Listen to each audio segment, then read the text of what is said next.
भाई साहब नमस्कार। एक बात तो है कि जो लोग नेहरू जी को पता नहीं क्या क्या बोलते थे, कांग्रेस को पता नहीं क्या क्या बोलते थे, लोगों को समझ में नहीं आता था। लेकिन आज मुझे बिल्कुल समझ में आ गया है कि नेहरू जी के बारे में और कांग्रेस के बारे में लोगों ने जो भी बोला बिल्कुल सच बोला है। कुछ नहीं किया है देश को बर्बाद करने के अलावा इस कांग्रेस ने और नेहरू जी ने। बताइए भाई साहब, कितनी मेहनत करके कैसे कैसे करके है, वो टाइम पे लोग पढ़ाई लिखाई करते थे और डिग्री हासिल करते थे। लेकिन कभी कांग्रेस ने और नेहरू जी ने लोगों को रोजगार नहीं दिया।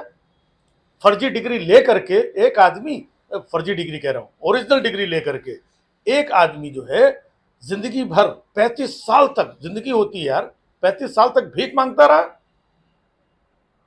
लानत है कांग्रेस तुम्हारे ऊपर कि तुम्हारे राज में एक आदमी डिग्री लेकर के 35 साल तक भीख मांगता रहा।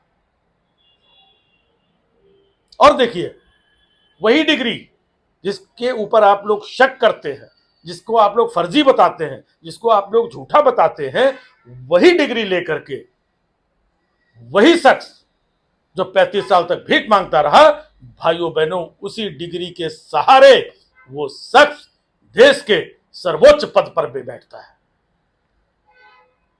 यह होता है फर्क कांग्रेस में और दूसरी पार्टियों में। देखिए दूसरी पार्टी को उसी डिग्री के सहारे सर्वोच्च पद पे बैठा दिया, और कांग्रेस आपके टाइम पे उसी डिग्री में बंदा 35 साल तक भीख मांगता रहा, भटकता रहा। लेकिन उसे विश्वास था अपनी पढ़ाई पे, अपनी योग्यता पे, अपनी डिग्री पे, वो डटा रहा।